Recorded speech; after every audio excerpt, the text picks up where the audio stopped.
What is up, folks? Justin Phillip here from Dog Times Productions, and today we're combining two of my favorite things, a lighting tutorial with color grading.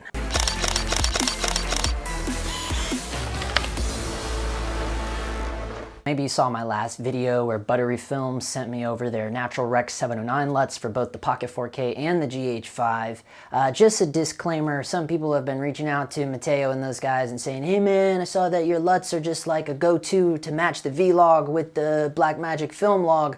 And that's not necessarily true, guys. If you pay attention to the video, I was only able to get it to match and not even all the way with the tweaking that I was doing with the LUTs, right? So it's not like you just slap a LUT on there and oh, voila, the V-Log matches the BlackMagic RAW. That's not really how any LUTs work, really. I mean, that would be like a straight up magic trick. So yeah, you still have to do some tweaking and things. Again, it's just a Natural Rec 709 LUT. So like I said in the video, it's a springboard. It's a starting place to get you in the right direction, right? It's a Rec 709 is a base, you know what I mean? That's just a little disclaimer. But after doing that video for Buttery Films, another company, Rocket Rooster, sent me over their LUT for the Pocket 4K. It's another base LUT, so we got that in the bag. And also we still have Tom Antos's Pocket 4K LUT. So we have all three of those LUTs that we're going to compare today when we get to the final outcome of today's lighting tutorial, which is product lighting. So I just set up a little faux Coca-Cola commercial right here in the home office studio, and there was a lot of lights involved. Not sure if you guys saw that over there on the community tab over the weekend, but yeah, it got a little nuts, a little cramped in here, so I have a little tutorial on that, and at the end of that, we'll look and compare all of these LUTs, along with my own personal primary color grading. Oh yeah, look at that. Fresh, dressed like $1,000,000.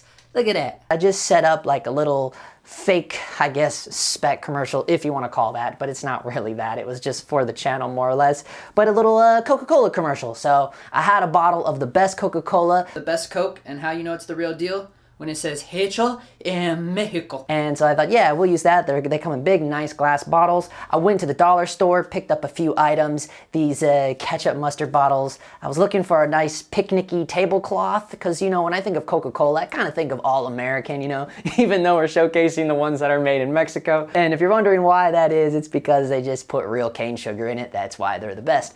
But I just think, you know, when you think of Coca-Cola, to me, it just screams all American, much like baseball, right? So I thought, yeah, we'll try to do like this fake picnic setting. And the backdrop kind of worked out well here because it's, you know, this weird wood color thing here, and it actually brings some nice colors. So let's break it down. The tablecloth I ended up picking up at the dollar store is actually an apron. So it works out well because I've been getting into cooking in the last like 3 or 4 months. And yeah, it's always nice to have nice extra aprons around. So you can go to the dollar store and you can always find some interesting things. So that was just, you know, some set design, right? And then I threw this like loaf of bread back there. It didn't dawn on me until well into the tutorial where I said, man, I wish I had hamburger buns, but whatever, I found a little loaf of bread. And you'll notice with the bokeh and everything, it's pretty bokeh'd out. We're primarily focusing on that big, nice Coca-Cola bottle. After I set the set dressing there, and that's just a little tiny fold-out table I used to put all that on. And once I got the framing up, I said, okay, now we're gonna have to start lighting this thing. And I started with the backlight because I knew I wanted to have a nice background light. And even though that this backdrop wall was going to be blurred out, it still added some nice colors. And I thought, well, we just need to splash some light on this. So I threw the C-stand up and put my light mat up there, and I put the light mat on its frame. It comes with a little frame that you can put together, and I put it on the frame and strung the C-stand arm across the backdrop here up top towards the ceiling, and put a crab clamp up there and put the frame of the light mat on the ball head that attached to the crab clamp, attached the crab clamp to the C-stand arm, and then kind of with the ball head I was able to tilt that light mat out a little bit and just splash the light down. Now I had set that light mat to daylight color balance, but then I just felt like it needed a little more, so I threw a daylight frost gel on it. I haven't really talked about these before, but this is the Lee Filters lighting pack, the Quick Locations lighting pack. This is in my kit bag. And that way it is a little bit more bluey on this backdrop. It added nice to these colors of this wall. Once I had that set, then I knew I could go in for my key light. For my key light, I went with my trusty Lowell Case Light 4. It's essentially a Kino Diva 4 bank. I've already done a video on that. They're pretty badass little lights. And inside of it is 4 daylight balanced Kino Flow Diva bulbs. And the Lowell Case Light is nice because it comes with a grid, so I left a grid on it because I knew I wanted to direct all that light. And then I put a full stop of diffusion. Confusion? No, not confusion. I said diffusion. Confusion? No, diffusion. Hung that on the barn doors. What was nice about the Kino Diva is that I could leave it vertical. And if you'll notice, we are lighting for that big, long, vertical Coca-Cola bottle. So it gave us nice, like streaky, silvery, vertical reflections on one side of the Coca-Cola bottle glass right there, and that was really nice.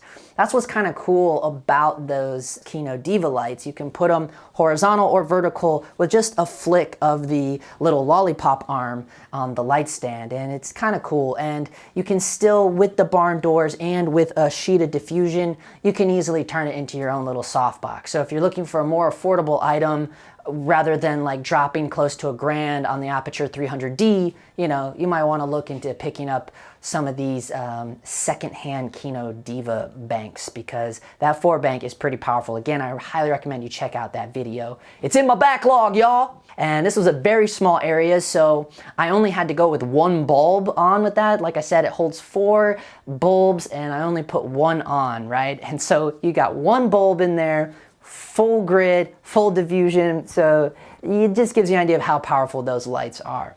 So that was my key light. So now for my fill, I put up another light stand and I used my trusty little reflector holder. I even forgot I had that thing, but it's great. It works great for just putting a big, nice, I have that big 3x5 pop out. Again, all of my tools are in my online filmmaking kit bag, always found in the description down below up towards the top. Check out my entire filmmaking kit down there if you're interested in any of these things that I show or talk about in any of my YouTube videos. So I put that little 5-in-1 reflector holder on the top of the light stand, popped out that big 3x5 and went with the gold side just to add, I was hoping it would add to kind of the amber feel, bring out the browns of the color of the Coca-Cola. Here's where we get a little interesting. If you guys know, in my last tutorial video, I talked about the little baby quasar tubes. Shout out again to DSLR Video Shooter for finding those things. They're pretty bomb. I may eventually pick up a few more of those. If you don't know what I'm talking about, either go check out Caleb Pike's videos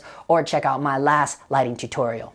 I hooked them up on little light stands. 5 o'clock and 7 o'clock on the back side of that Coca-Cola bottle was little light stands with a little baby quasar tube on a little crab clamp. One of them you'll see, like I was running out of crab clamps.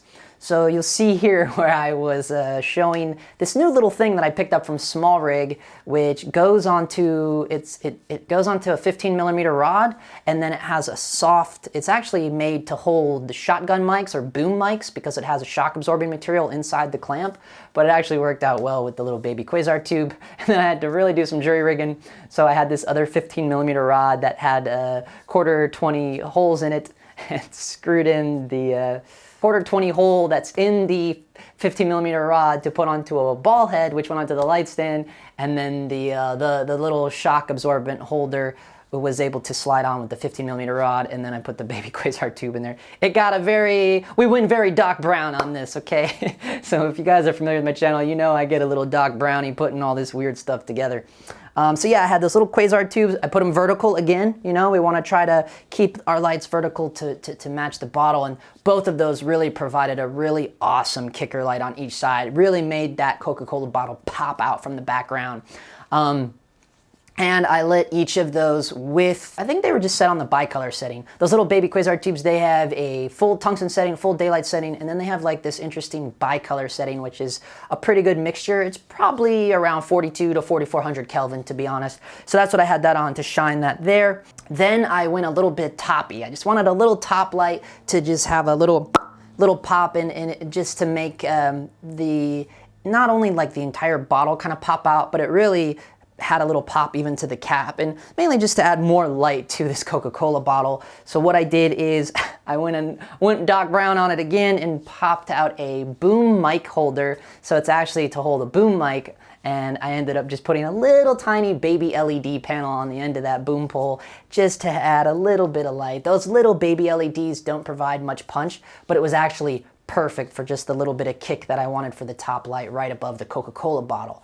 And then, of course, I wanted a full-on kicker light, like a full-on, just wanted some light to really, what I was trying to do was to push light through the liquid of the inside of the bottle. So just right in the back, just right off, riding the very bottom of the frame was my little LOL tweenie. If you guys have seen my videos, I've also done a video on that. It's pretty cool little baby Fresnel light. It is a tungsten light, but I was messing with a lot of different color temperatures in this, but I didn't really mind because there was no skin tones on camera, and plus I balanced in the white balance that I wanted with it. I threw the LOL tweenie down there, just wrote it right below frame, and threw a full diffusion on it, and really dialed in those barn doors. It had two stops of diffusion actually, the glass diffusion and the diffusion gel.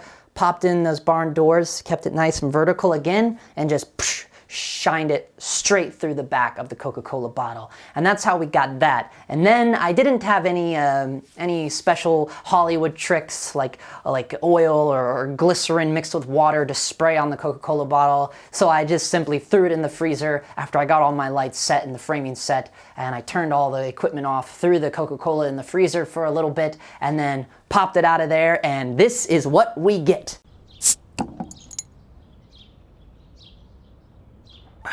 My white balance for this set in camera on the Pocket 4K was 4400 Kelvin, and the ISO was the native 400 ISO. I was shooting on the 50mm Rokinon Cine lens with the Metabones Ultra Speed Booster, and I believe the T-stop was a 2.8, maybe, probably. Somewhere between a 4 and a 2.8, I can't really remember. We're gonna look at this in its raw state, and then we're going to now look at this side by side with each LUT. Now, in showing you this, I didn't tweak the LUTs at all. There's nothing done to these LUTs. All I did was slap it on just so you get an idea of what it may look like for something like this kind of shoot, right? So right here is the Buttery Films Natural Rec 709 LUT for the Pocket 4K. Here is the Rocket Rooster base LUT for the Pocket 4K. And here is the Tom Antos Pocket 4K LUT. Here they all three are side by side. And now what I want to do is show you guys what I do without any LUT, because sometimes, you know, LUTs are good for narrative stuff where it's a multiple day shoot, right? Like let's say I did a shoot and it was like 5 days long, right? And it's over you do the 5 days and then you put it all in and you just want to make sure everything matches, like overall look and feel or tone of your piece, then that is a great time to use a LUT. I throw it on, use it as the base, and then I go in and tweak each clip individually. So yeah, that's the only real reason, the only benefit I see to using a LUT is for like a big long piece with lots of footage and you just want everything to have an overall same feel and look and tone. It doesn't take as long if you're doing it all on your own. But however, here I'm going to show you guys what I did with no LUT, and this is just what I call the JP Dog Times primary color grade. And here it is side by side with all three other LUTs. If you're wondering what I do in my process, I've already done a video on that, which I think got slept on. It is probably a little lengthy, but I'm going to leave a link to it here down in the description below, and I advise you to check that out if you're more interested in my process of what I do for a primary color grade. Again, I'm not a color gradist, not anywhere near close to being one, but just little things that I've learned along the way to use in DaVinci to get the colors that I like and things that I look for. I've already done an entire video on that if you want to check out a more in-depth look. I show just how I do a primary color grade, not only in DaVinci, but also in Premiere. So there it is, guys. I hope you found this video beneficial. As always, thank you to all my loyal subscribers. Check out my kit bag down below, and for now, that's a wrap.